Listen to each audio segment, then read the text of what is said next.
He's the greatest Baylor quarterback commit in history, but on the cusp of early signing day, here comes Oregon toward Austin Novosad. This is Locked On Baylor.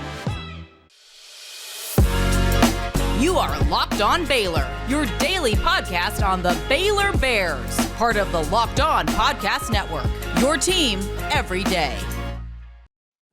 Happy Tuesday, everybody. Drake Toll alongside Cameron Stewart. Look, no hands. Floating microphone. Drake Toll alongside Cameron Stewart on a built, what is this? Inside the Bears. You work for Inside the Bears. I work for Inside the Bears, Sports Illustrated. This is Locked On Baylor. Okay. This is, I didn't realize it. In the show 2 weeks ago, I introed this show as up-tempo.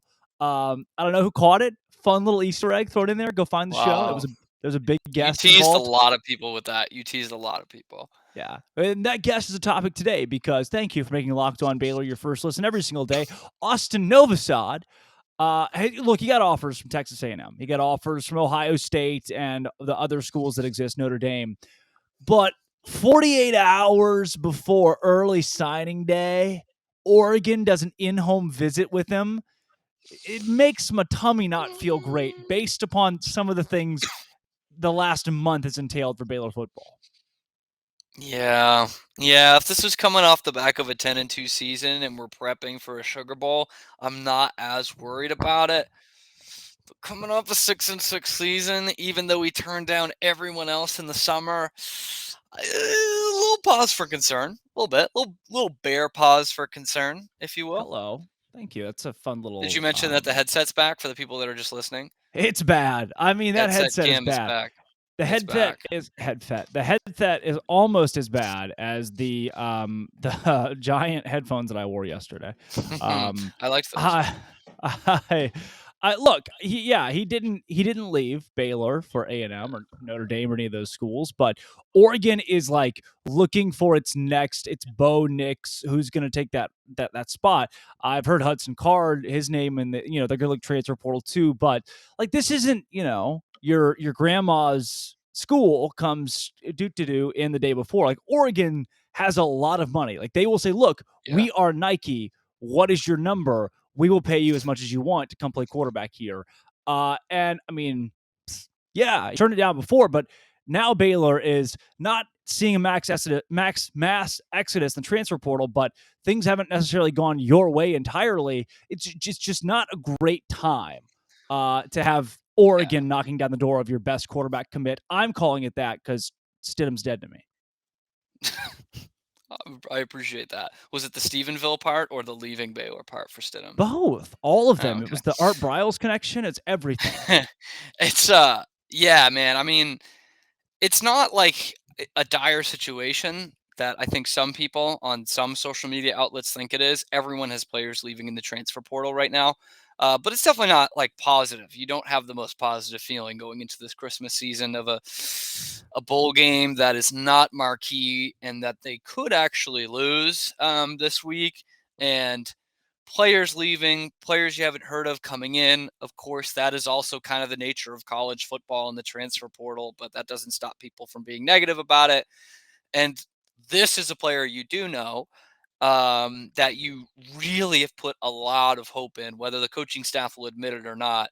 Everyone around this program is putting a lot of hope in it. I mean, there's one scholarship quarterback on the roster right now, and the dog days of this season, the fans are saying at least Novosad is coming in, and now all of a sudden a major program comes swooping in, trying to absolutely swoon him in the last 48 hours of this. Again, having turned down these teams in the summer, and with it being so close to early signing day, I'm not as worried, but there's a seed there where if this does not happen, this could be catastrophic.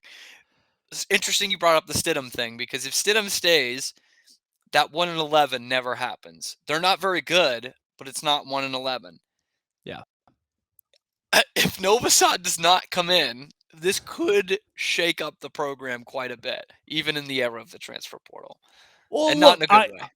We're going to get into, over the course of the next 8 months until next football season, how there is not, when you think, oh, yeah, this offense is a ton of upside coming into next year. Like,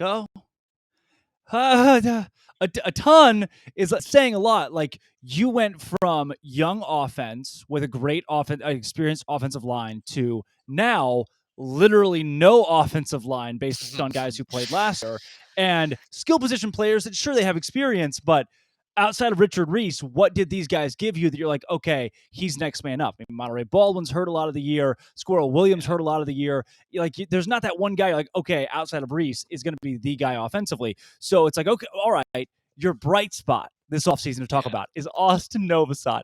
And I'm Pretty much telling it. you, if in 24 hours we find out that the thing that's keeping me alive is leaving Baylor University, I can't.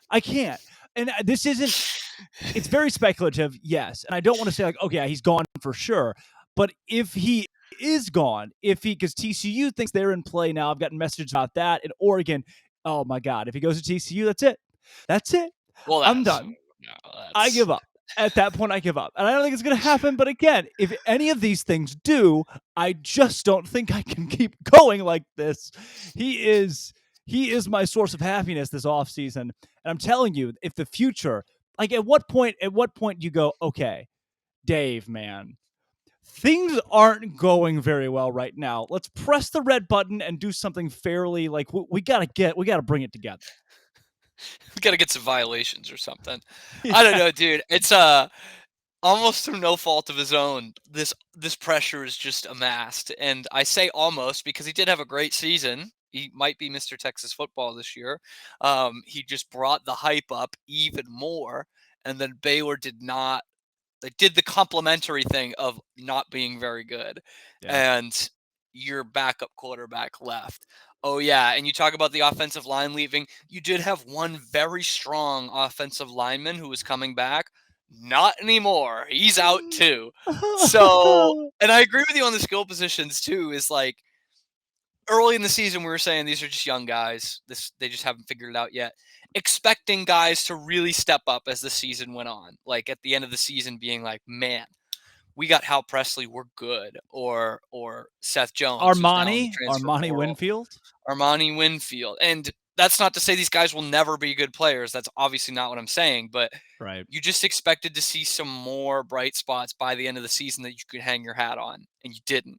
And now we're flirting with disaster here. I agree. If Austin Novosad does not sign his name on the dotted line this week, that's disaster time for the future of this program. Near future, but the future. Yeah, I mean, you finished 6-6 in a year you were picked to win the Big 12. That's not good. Like, let's be very clear here. Yeah. Anyone who thinks this season was a success, it was not. They went 6-6 after being projected to win, 10 to 12 games. And now, if your guy, the guy, jumps ship, this is very bad, very bad.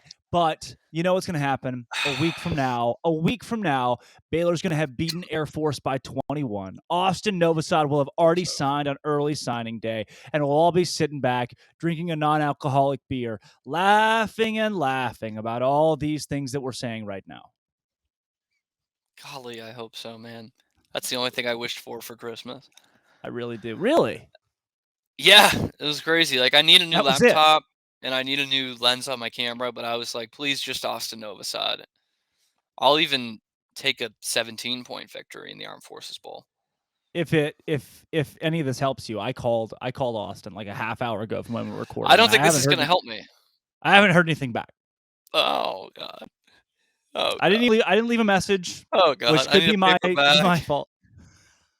But that's where we are. So while Cam does that, I do have some good news. You guys are like best friends. This is bad. That good news is I have commented on his TikToks. That good news is that betonline.net exists. BetOnline is your place. It's where the game starts. It's where if you gamble there. If you don't gamble there. Go there for their podcast, their news, their a whole website. They do stuff outside of wagering that you're going to love. You're going to love it. You're going to go there. You're going to be like, oh my gosh, the game can start now. The World Cup happened. You could have bet on that. You probably should have bet on the Leonard Messi, something like that, guy to win the World Cup because he did. and that was awesome. And I hope that everybody watched that and saw it because I don't like soccer very well, but that was cool. That was cool to see. So do that at betonline.net now. I don't guess you can do it anymore with soccer, but you can do it with basketball. I did it with basketball, and I need to check out how my wagers did. I don't know. betonline.net. Go see it. Mobile device right now today. betonline.net is where the game starts. Cam, I warred with whether or not I wanted to get into the good news, the bad news next, but I'm kind of mopey, so we're going to end the show on the bad news and go straight into, or end the show on the good news and go straight into the bad, further into the bad news. Micah Mazukua is, at this point, it could be Mazuka. You know, it's all the same to me now. Wow, I was ready. Cold. He was going to be the team captain, the kind of one returning offensive lineman who has a ton of experience and could be the anchor for a group that's going to be super young and inexperienced next year. And he is leaving. 6'5", 331-pound hole in my heart that cannot be filled. It was disappointing. This has been the most disappointing one so far. Again, I haven't actually been a huge volume of portal guys considering the rest of the nation, but this one kind of hurt because again, it was like you're replacing everyone but Mazkua really in terms of guys who gave you a lot of meaningful snaps. And when writing the guys they should target in the portal a couple weeks ago, I kept looking through offensive linemen, but I'm like, you know what? They really only need tackles. You know, Connor Galvin's leaving. They need a tackle. They need that guy. I didn't even look at the guards anymore because I thought of Micah Mazkua. I need to look at some guards. This is, I think, the worst part about Baylor's future prospects, just the offensive line in general, because I think Novosad will stay. But just the fact that when you don't win in the trenches, it's really hard to win the way Aranda and Jeff Grimes coach. And right now, there's no confidence of winning in the trenches. I guess the optimist will say we would have said the same thing going into 2021, even with returning starters, because they were awful in 2020. But now you don't have starters, experienced guys coming back. This guy was kind of a beast, Drake. Mike Mazkua didn't play every snap, but he was pretty good this year. Really something you were going to hang your hat on a guy coming back. Not great, Bob. When I think about this Baylor team next year and what's going to be good, I think the secondary will be solid. Then I think about the rest of the team. You need to add a guy or two, by the way. Yes. Then I think about the rest of the team. And I think, you got experience at skill positions. You do at your I like running back. I like running back, which running back is great. Williams, great. Bryson Washington coming in. I like that. Receivers, didn't really see a ton from those guys. Quarterback, God only knows. Offensive line is going to be tight end, I guess. Yes, he's good at Drake Dabney. Will be back, hopefully. Klopfenstein. Your offensive line, I don't even know if we have 5 offensive linemen that could play as of right now. Your defensive line, help, please. Your linebacker, Matt Jones, is back. The guy from LSU who Josh White. What?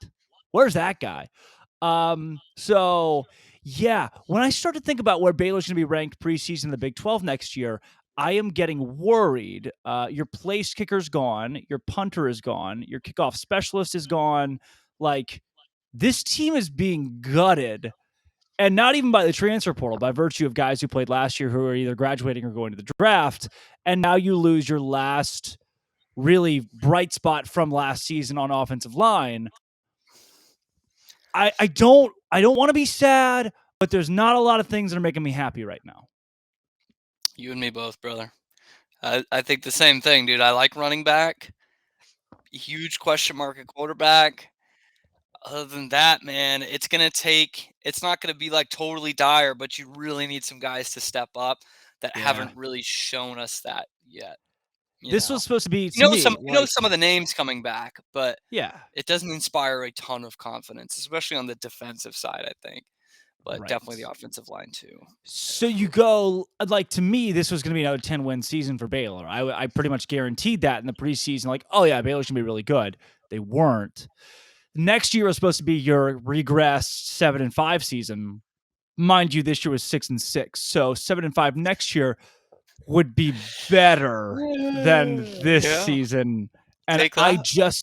I don't know what you could say about next year's team. Like, oh yeah, they'll be better than last year, based on what Baylor is losing or will continue to lose.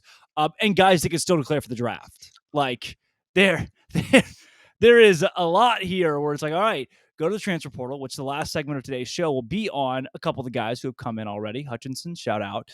But Mazkua, to me, is a even bigger loss than Kyron Drones, which could prove to be a colossal loss if he goes to Virginia Tech next year and his first team all ACC, which could very well happen because what does he say as soon as he transfers? I felt like I was ready. Oh, rip my heart out and eat it.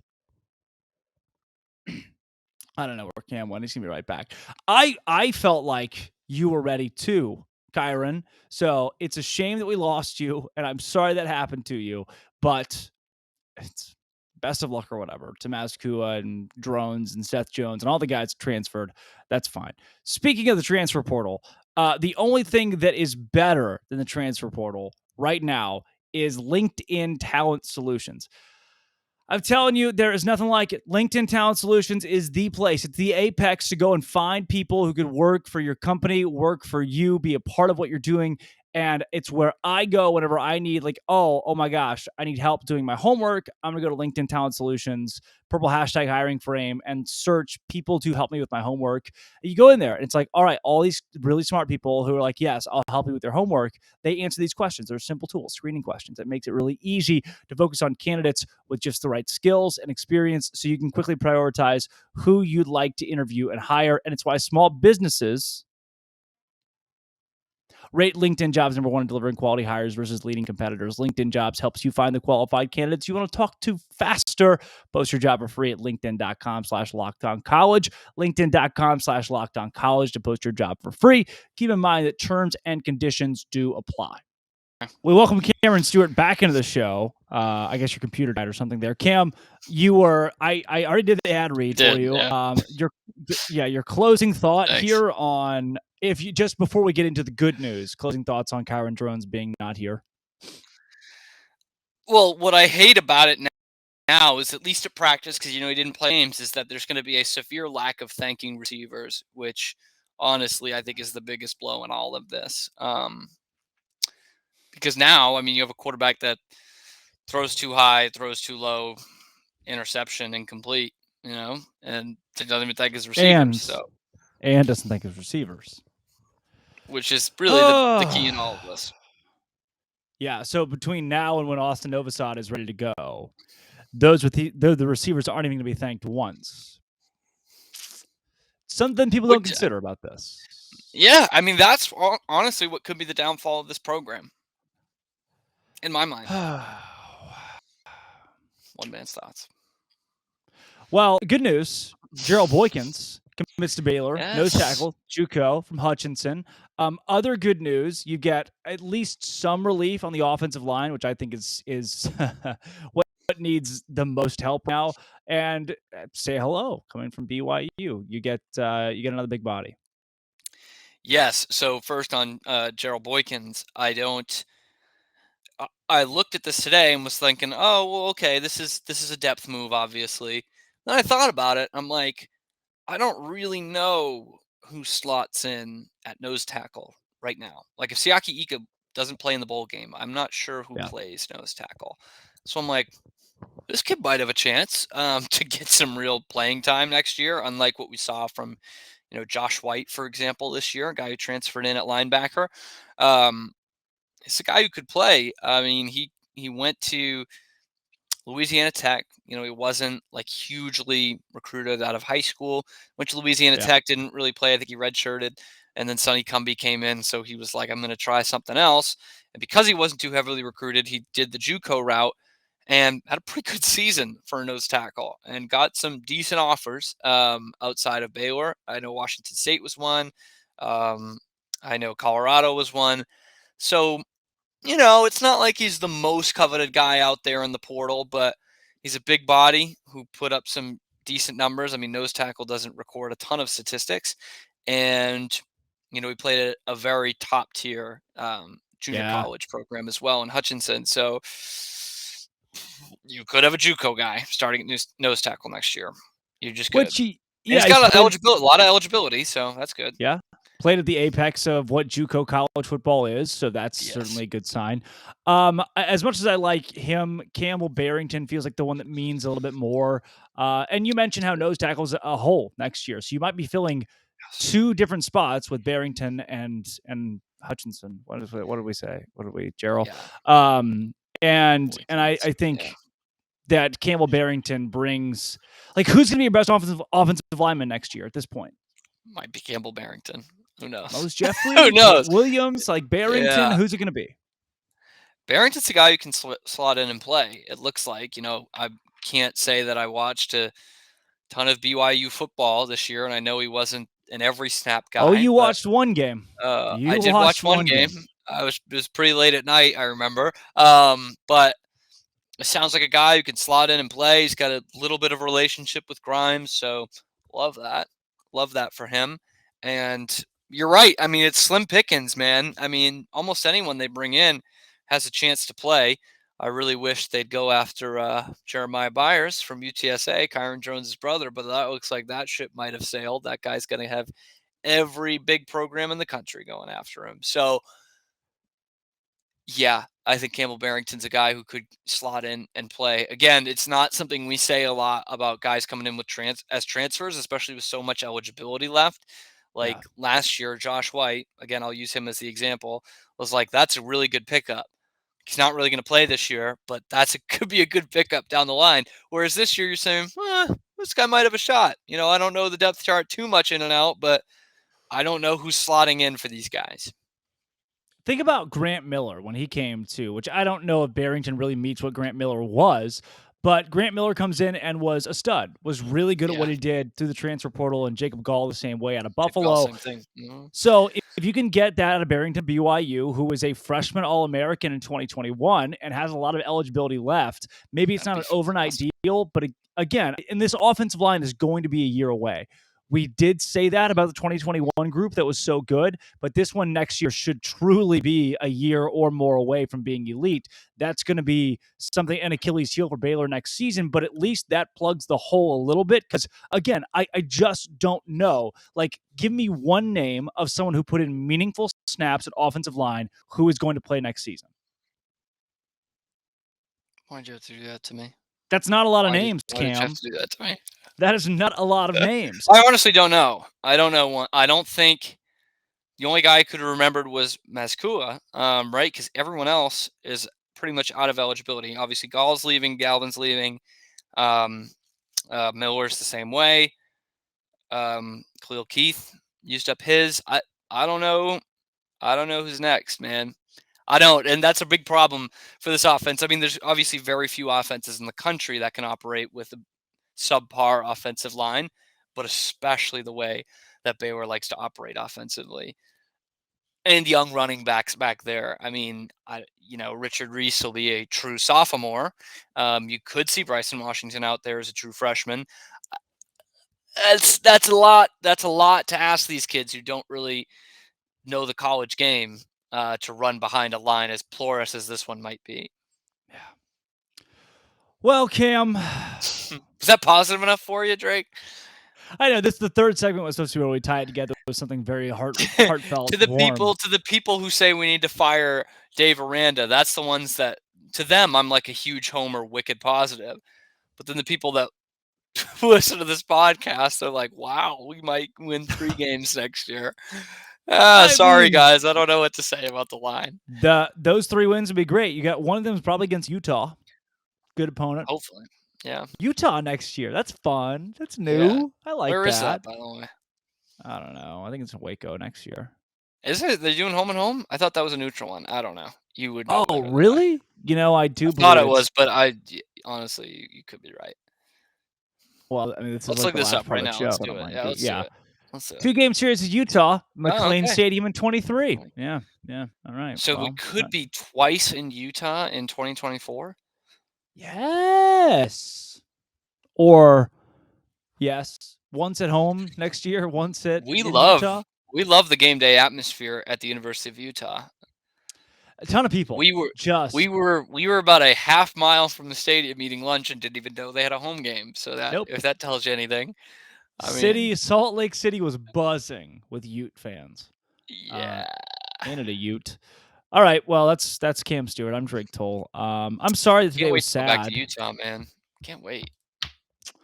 Tomorrow will be a happier show because tomorrow's signing day, early signing day. Hey, woo! Big early signing day where Austin Novosad goes to Oregon. Kyle, I can't do it. I can't. I won't be able to do Shut it. up. I won't be able to do it.